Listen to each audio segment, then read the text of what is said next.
அனைத்து நண்பர்களுக்கும் பிறைசூடன் சார்பாக அன்பான வணக்கங்கள்.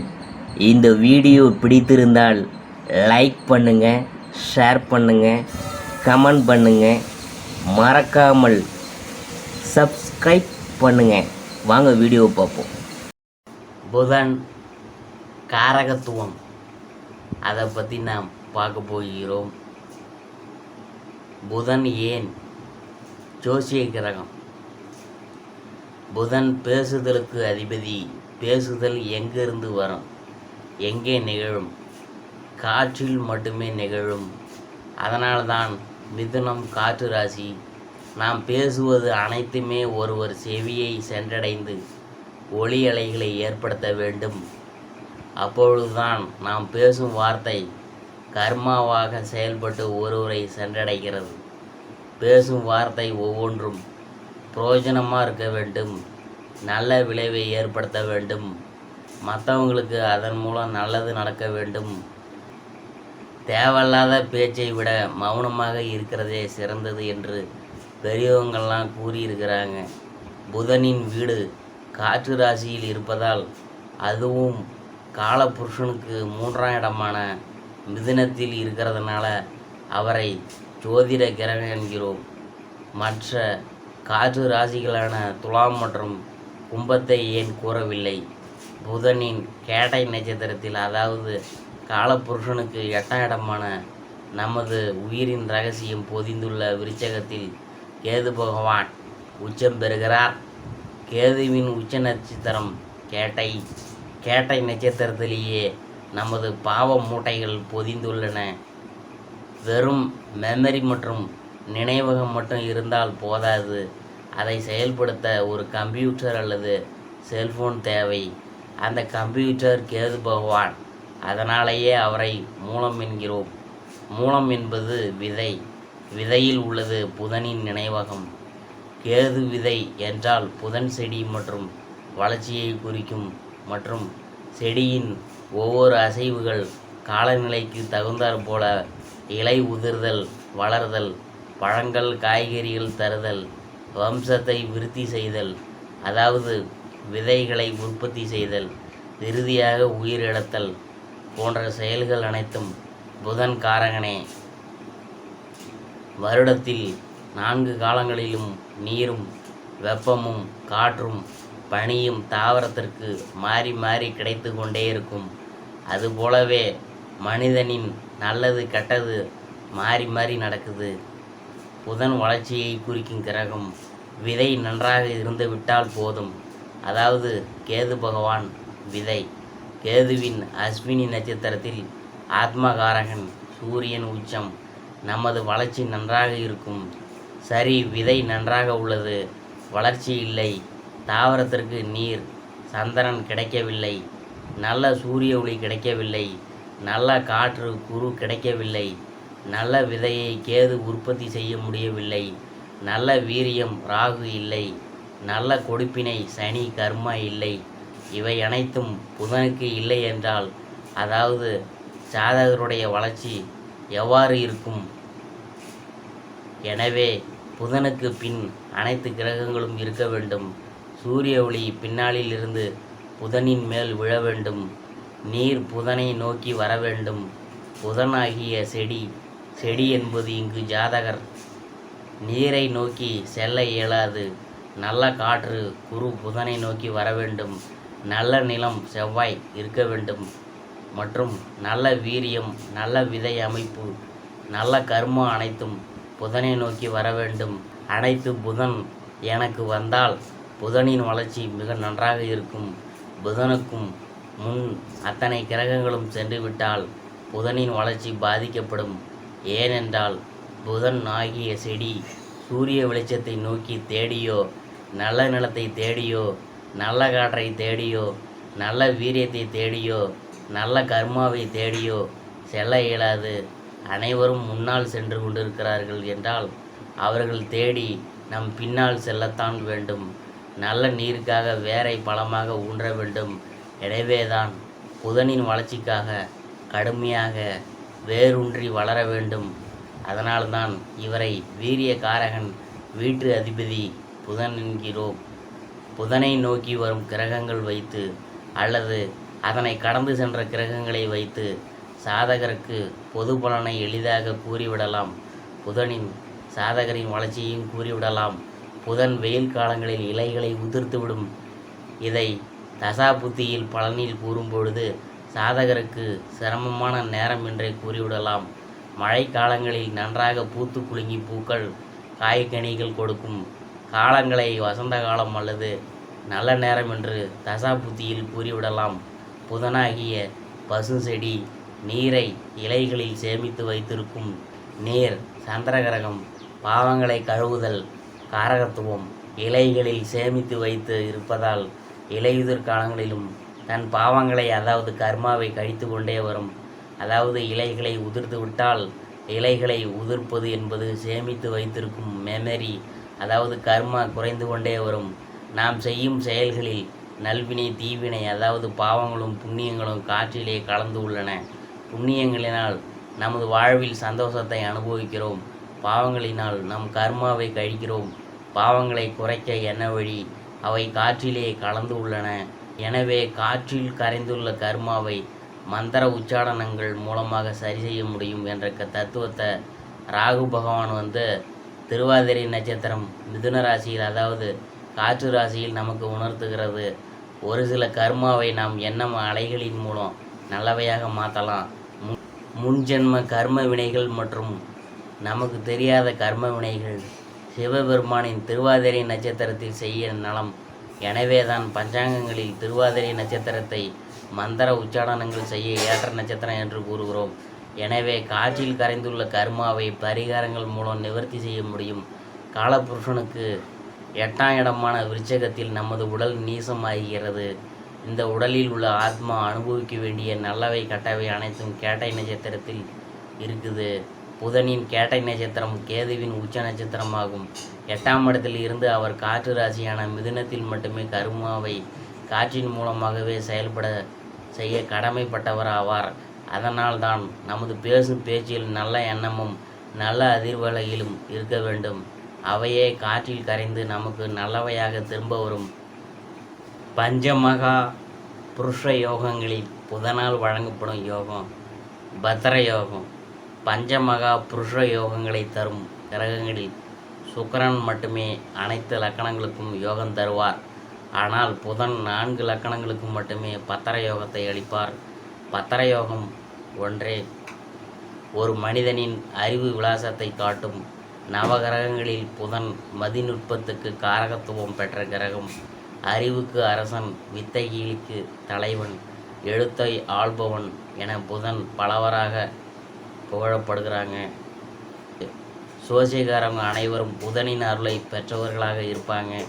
புதன் கன்னியிலோ மிதுனத்திலோ பலமாக அமைந்த பலர் புகழ்பெற்ற சோசியக்காரங்களாக இருக்கிறார்கள். பெரிய வியாபாரிகள், மேடை பேச்சாளர்கள், பட்டிமன்ற நடுவர்கள், நகைச்சுவை நடிகர்கள், அறிவுபூர்வமான விவாதம் செய்கிறவங்க, கணக்கு துறையினர் உள்ளிட்ட பல்வேறு பேர் புதனால் உருவாக்கப்பட்டவர்கள்தான். சந்திர கேந்திரத்தில் நிற்கும் புதனுக்கு அதிக வலிமை உண்டு. ஒருவருடைய ஜாதகத்தில் சந்திரனும் வலுப்பெற்று அவருக்கு கேந்திரத்தில் புதனும் வலுப்பெற்றால் அவருடைய ஜாதகத்தில் ஆர்வம் வரும். அவர் ஜோதிடத் துறையில் இருக்க முடியும். புதன் பத்திர யோகத்தை தரும் நிலையில் இருக்கும்போது செவ்வாய், சனி ஆகியோருடன் இணைவதும் அவங்களின் பார்வையை பொறுத்து யோகத்தை பங்கப்படுத்தும். அதே போல் என்னதான் குரு பார்க்க கோடி நன்மை என்றாலும் சில நிலைகளில் குரு புதனை பார்ப்பது புதனின் தனித்துவத்தை பலவீனப்படுத்தும். மேலும் கன்னிராசியில் அவர் வகர நிலை அடையாமல் இருப்பது மிகவும் முக்கியம். உச்சம் வகரம் பெறுவது நீச நிலை என்பதால் கன்னியில் வகரம் பெறும் புதனால் முழுமையான யோகத்தை தர இயலாது. வலுப்பெற்ற புதன் தனது தசையில் கணிதம், திறமையான பேச்சு, வியாபாரம், உண்மை, மிகப்பெரிய புத்திசாலித்தனம், ஆராய்ச்சி, ஜோதிடம், கல்வி, கவிதை, எழுத்து, பிரிண்டிங் பிரஸ்ஸு, நல்ல ஆலோசனைகளை சொல்லுதல், உள் அலங்காரம் மற்றும் தகவல் தொழில்நுட்பத்துறை, அஞ்சல், கம்ப்யூட்டர் தொடர்பான வேலைகள், ஆடிட்டர், நகைச்சுவை நடிப்பு, விஞ்ஞானம், தர்க்கவாதம் ஆகியவற்றில் சிறந்து விளங்குவாங்க. வாக்கு சாதுரியம், தலைமை பொறுப்பு போன்ற பலன்களை புதனே வழங்குகிறார். ஏற்றுக்கொண்ட எந்த துறையிலும் நிபுணத்துவத்தை வழங்குபவர் புதன். மிதுனத்தை பற்றி நாம் பார்க்கும் பொழுது மிதுன லக்கணத்துக்கு புதன் லக்கணாதிபதியும் நாளுக்குடைய சுகாதிபதியும் ஆகும் நிலையில் லக்கணத்தில் இருந்தால் பத்திர யோகம் முழுமையாக கிடைக்கும். புதனால் ஜாதகர் நல்ல உடலமைப்பு, கிரகிக்கும் திறன், நல்ல பேச்சாற்றல், ஆரோக்கியம், நேர்மையான குணங்கள், நீண்ட ஆயுள், கணிதத்தில் திறமை, நல்ல கல்வி, ஜோதிட ஆர்வம் ஆகியவற்றை பெற்றிருப்பாங்க. இங்கிருந்து 7ஆம் இடத்தை பார்ப்பார் என்பதனால மாமன் வழிமுறையில் வாழ்க்கை துணை அமையும் வாய்ப்பு இருக்குது. நல்ல நண்பர்கள், தொழில் பங்குதாரர்கள் ஆகியோரும் புதனால் கிடைப்பாங்க. அடுத்தது கன்னியை பற்றி பார்க்கும்பொழுது கன்னி லக்கணத்துக்கு புதன் லக்கணாதிபதி மற்றும் ஜீவனாதிபதியாகவும் இருக்கிறார். லக்கணத்திற்கும் புதன் நல்ல மனைவி, நண்பர்கள், பங்குதாரர்கள், சொகுசு வாழ்க்கை, அறிவால் பிழைக்கும் தன்மை, நீடித்த ஆயுள், ஆரோக்கியம் ஆகியவற்றை தருவார். கணிதம் மற்றும் புள்ளி விவரத் துறைகள் ஜாதகருக்கு கை கொடுக்கும். சமுதாயத்தில் மதிப்பு, மரியாதை, எதையும் சமாளிக்கும் திறமை, வாழ்க்கையில் வெற்றி, பெற்றோருக்கு நல்ல பெயர் ஆகியவற்றை லக்கண புதன் தருவார். அடுத்தது தனுசை பற்றி பார்க்கும் பொழுதே தனுசு லக்கணத்துக்கு புதன் ஜீவனாதிபதியாகி மிதுனத்தில் இருக்கும் நிலையில் தொழில் வகையில் நிறைவை தந்து நல்ல லாபங்களையும் சொகுசு வாழ்க்கையும் தருவார். 10ஆம் இடமான கன்னியில் அவர் தனித்திருப்பது நல்லதுக்கு அல்ல. ஆனால் புதன் இங்கு சூரியனிடமிருந்து இணைந்திருப்பதால் தர்ம கர்மாதிபதி யோகத்துடன் பத்திர யோகத்தையும் தருவார். சாதகரை ஸ்டேஷனரி, கணக்கு, அச்சு தொழில், எழுத்து, வியாபாரம், பத்திரிகை, கணினி போன்ற துறைகளில் வழிநடத்தி தனது தசையில் செல்வந்தர் ஆக்குவார். அடுத்தபடியாக நாம் பார்க்க போகிறது மீனத்தை பற்றி தான். மீனத்துக்கு புதன் 4ஆம் இடமான சுகஸ்தானத்துக்கும் 7ஆம் இடமான கலஸ்திரஸ்தானத்துக்கும் உரியவராகிறார். அவர் 4ஆம் இடத்துக்கு மிதுனத்தில் ஆட்சி பெறும் நிலையில் நல்ல கல்வி, தாயார் வழி நன்மை, வீடு, வாகனம், நிர்வாகி பதவி, அறிவால் பிழைக்கும் தன்மை, புத்திசாலியாக போற்றப்படுதல் போன்ற தன் காரகத்துவங்கள் ஏதேனும் ஒன்றில் ஜாதகரை வழிநடத்தி செல்வ வளங்களை அள்ளி தருவார். ஆயினும் இங்கு அவர் தனித்திருப்பது நல்லதுக்கு அல்ல.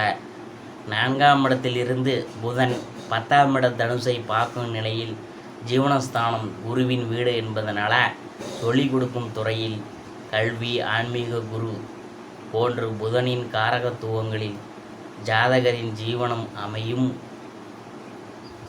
ஒருவர் புத்திசாலியாக இருக்க வேண்டும் என்றால் அவரது சாதகத்தில் கண்டிப்பாக புதன் வலுப்பெற்றிருக்க வேண்டும். ஒரு குழந்தை பிறந்தவுடன் சாதகத்தை கணிக்க வரும் பெற்றோர் முதலில் கேட்கும் கேள்வி என் குழந்தை என்ன படிப்பு படிப்பான் என்பதுதான். அந்த படிப்புக்கு காரணமானவர் புதன் பகவான். இந்த பூமி பந்தில் இதுவரை கண்டுபிடிக்கப்பட்ட மற்றும் இனிமேல் கண்டறிய போகும் அனைத்து கண்டுபிடிப்புகளுக்கும் சொந்தக்காரவங்க புதன்தான். நவீன விஞ்ஞானிகளை உருவாக்குறவரும் புதன்தான். அறிவால் உலகத்தை ஆட்டுவிப்பவரும் என்பதனால் எல்லாவற்றிலும் நிபுணத்துவம் உள்ளவர் என்னும் அர்த்தத்தில் இவரை நிபுணம் என்று ஜோதிட சாஸ்திரம் புகழ்கிறது. ஒருவருடைய ஜாதகத்தில் புதன் மட்டும் வலுவாக இருந்தால் போதும்.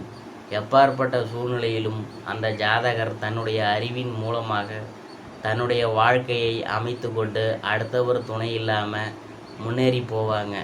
சாதகத்தில் புதன் வலிமை பெற்றிருக்கும் ஒருவர் எதையும் பாசிட்டிவ் அப்ரோச் என்று சொல்லப்படும் நேர்மறை சிந்தனையுடன் அணுகுவாங்க. எந்த ஒரு சூழ்நிலையிலும் மனதை தளரவிட மாட்டாங்க. எத்தனை தோல்விகள் வந்தாலும் அவற்றிலிருந்து அனுபவங்களை கற்றுக்கொண்டு தோல்விகளை வெற்றிகளாக மாற்றுவாங்க. புதனின் அருள் பெற்றவங்க. ஒருவர் சிறந்த பேச்சாற்றலாகவும் பேச்சால் அடுத்தவர் மனதை மயக்குவோராகவும் இருப்பதற்குரிய புதனின் பலம் அவசியம்.